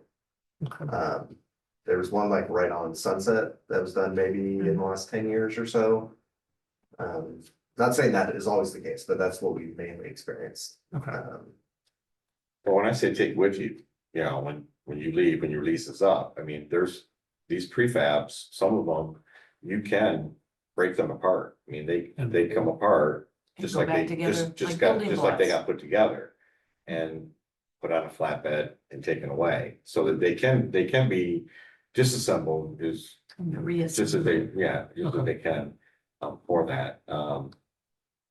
It removes some of the restrictions that a mobile home park would put on, their individual, like regulations for development within it, so. I think it's just removing, again, just a barrier to allow, for a different type of housing. And as Patrick said, that House Bill, what is it, 4064? That requires us to allow prefabricated dwellings in manufactured dwelling parks, so. I don't think we really need to get involved with whether they can remove it easily or not. We just have to allow it to To be, come in. yeah. Now, is this that thing that you talked about when we were one of 10 communities, but we chose to go last so we'd know what the other 9 Mhm. did That's before? us, yeah. That's us. Yeah, okay. You know, and again, if, I tell you, I was a little bit more surprised with what ended up being the final code amendments. If you look as I attached them in one of the exhibits, there really wasn't a whole lot of what we were, you know, out of sync with what the House bill was requiring.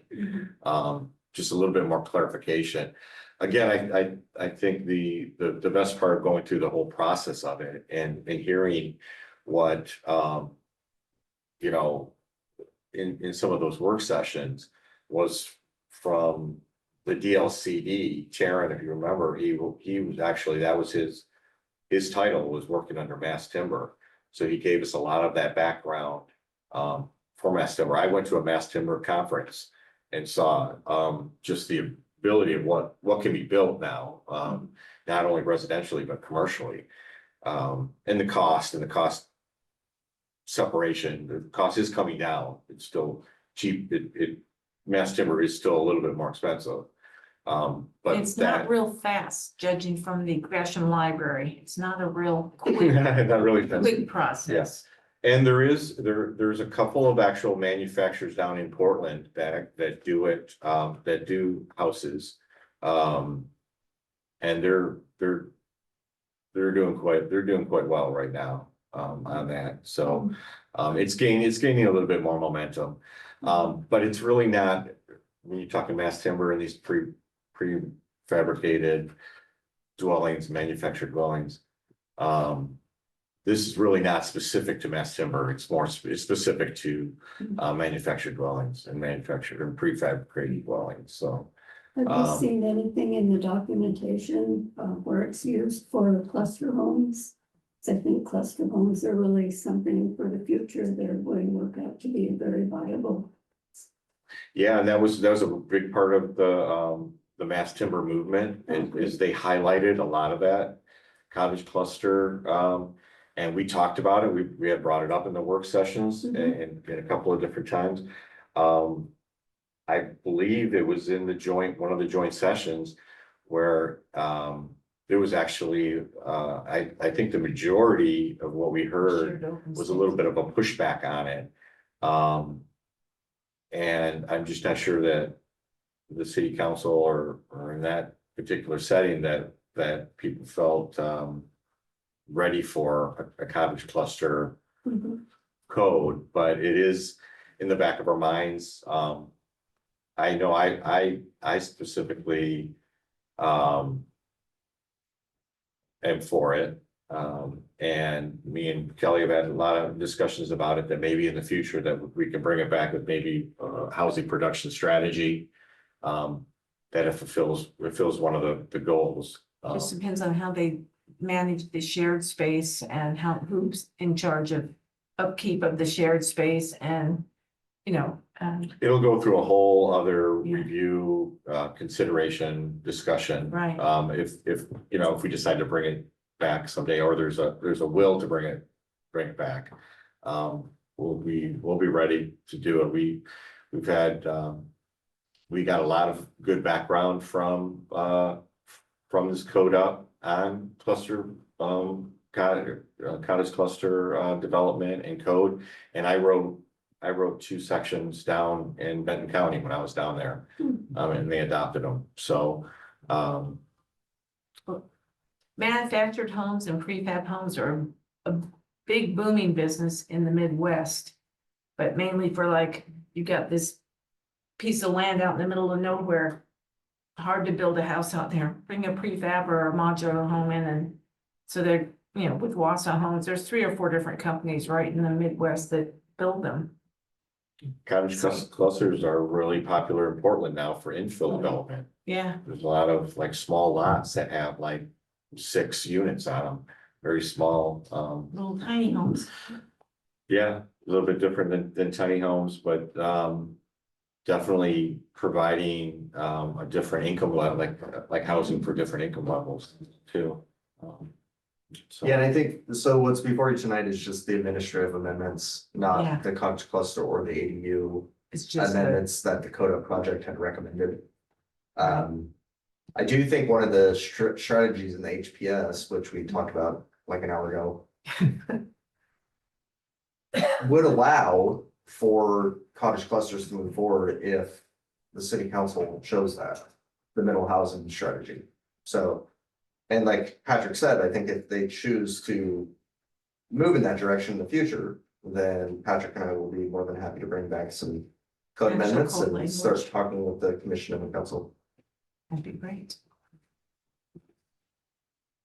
So here's just a little bit of background on what prefabricated modular housing is built on site. There's, you know, some of it is used in closed construction at an off-site location, or some are wholly partially assembled on site. Modular housing projects are types of prefabricated construction. Structures must meet state building code standards. Usually, a lot of these that come in plans to our building official. He doesn't really have any say over the review of it. It comes as a package, already state building code approved. And he's just looking for probably looking at the foundation and how it is, but the actual prefabricated or manufactured dwelling, they come already in prepackaged plans. Including plumbing, electrical and everything, or? Yes. I've already approved.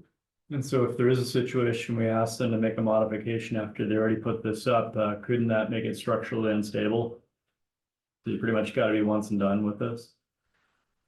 Well, we wouldn't really have any input on that. Like I said, it comes up pretty, that it meets all the state building code.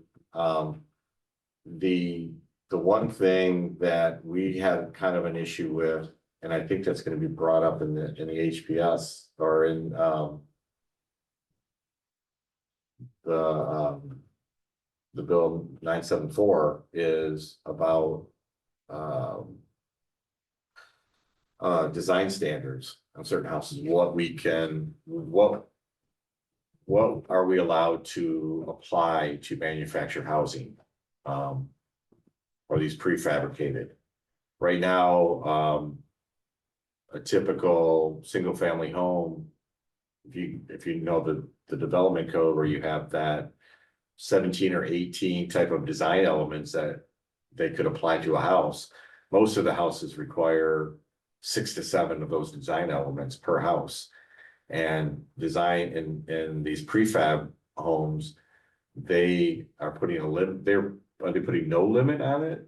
Or, I mean, or no, You Or you can't can't require put- any of those? you can't put more than like 3 or 4. I mean, It's 2. yeah, it was like, so, I think the legislation was 2, if I remember correctly. yeah. So but that is, yeah, I'm not sure how that's gonna all, You'll be able to tell when you're in a manufactured home subdivision. well, we hope, I mean, we hope that they're, you know, that the person that's buying the house is gonna want to have a little bit more, yeah, character than what's typically probably, just out of the box, so. And they're gonna be looking at that, I mean, they're gonna be picking out their house, I don't think anybody's gonna be doing prefabs. Stripped down versions. Yeah, and then trying to sell them afterwards, most people are picking out, developers they're not gonna wanna build a house they're gonna have trouble selling, so. So I just, just wanted to let you know that is part of it, but, we're gonna do our best to maintain having as many design elements, on these, prefabricated structures as we can. So our city housing goals and policies, obviously, we're trying to adhere to, House Bill 4064, but also,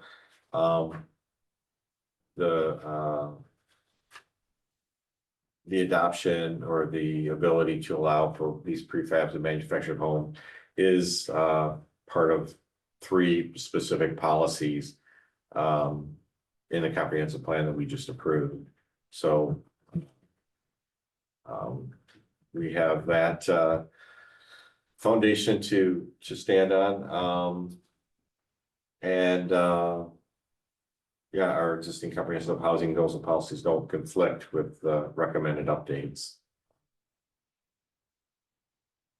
So we're just, again, I mean, just in summary, recommending that the planning commission recommend approval of the proposed code modifications that we provided in an exhibit. I have a few comments about the discussion.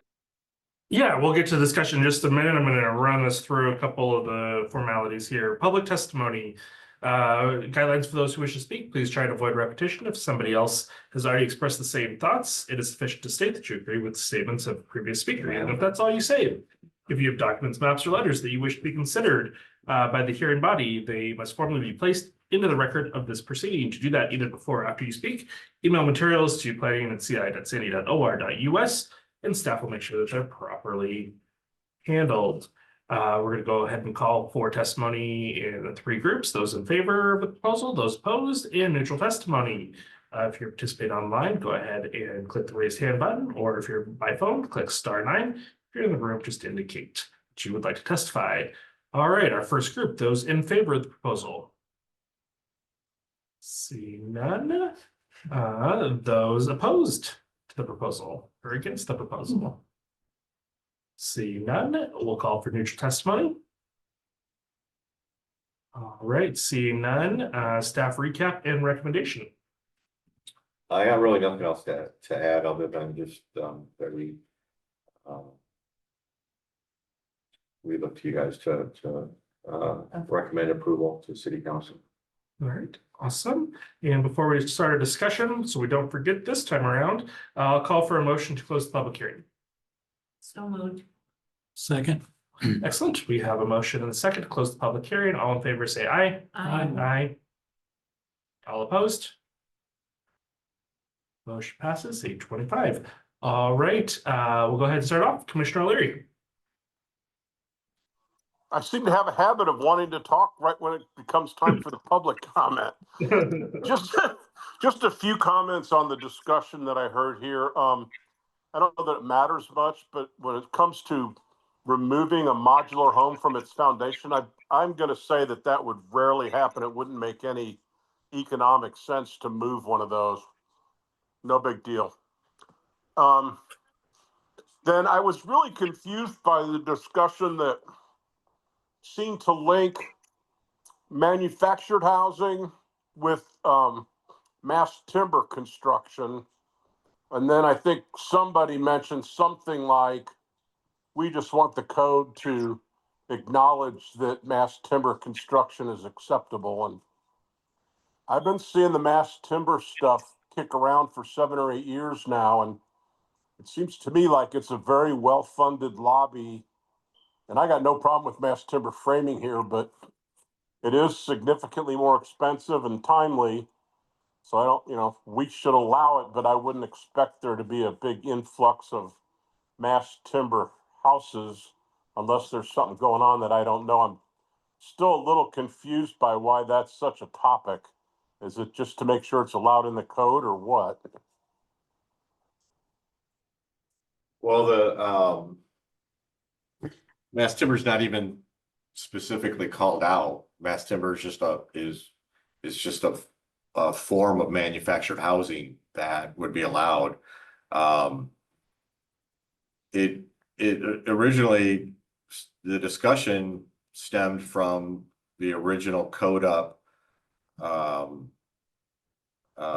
technical assistance that we got from DLCD that was supporting or pushing kind of a mass timber element of the prefabricated housing.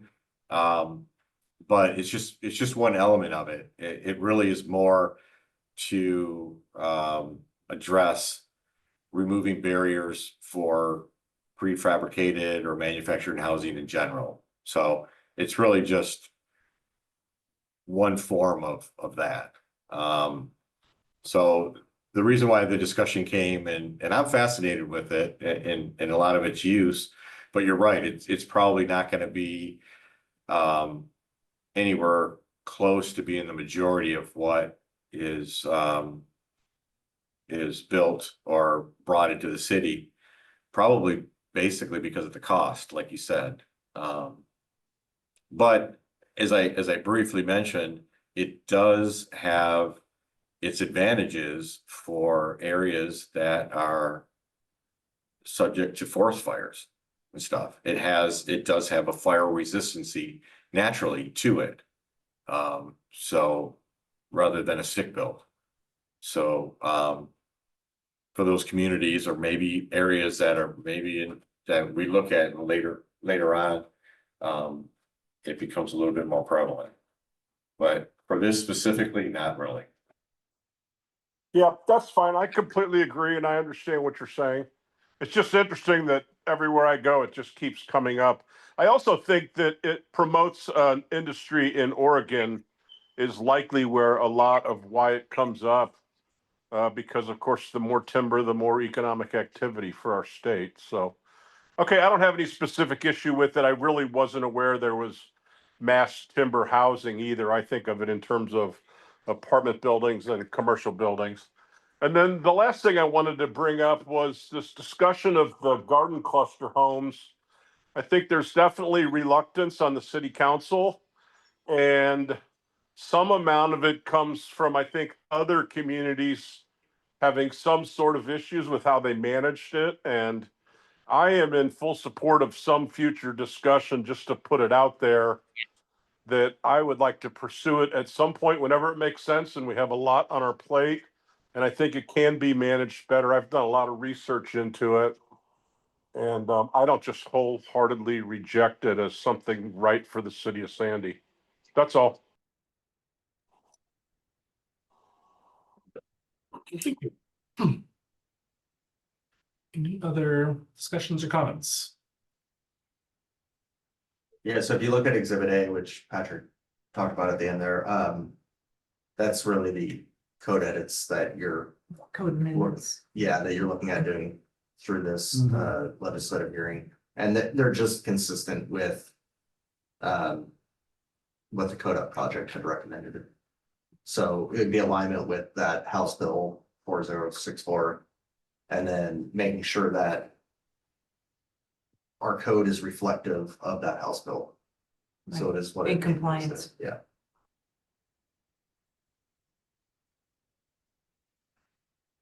I will add one little thing here.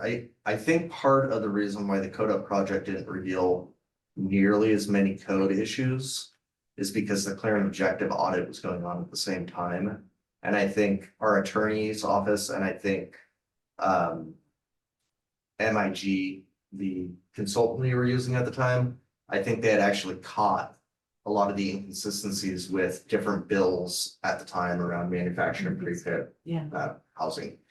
Obviously, we didn't catch them all. There's a few still that were outstanding, but I think we did actually, if I recall, I think we caught quite a few through that process. I remember. Yeah, I would move to recommend that the city council approve the proposed text amendments to various chapters in Title 17 as presented in Exhibit A and supported by the findings in Exhibit B. Second, all right, we have a motion from Commissioner Malone and a second from Commissioner Lee. All of those in favor say aye. Aye. All opposed? All right, motion passes 8:31. All right, and with that, we have run to the end of our agenda. Thank you all for being here tonight, and we'll go ahead and close the meeting now, 8:32. Very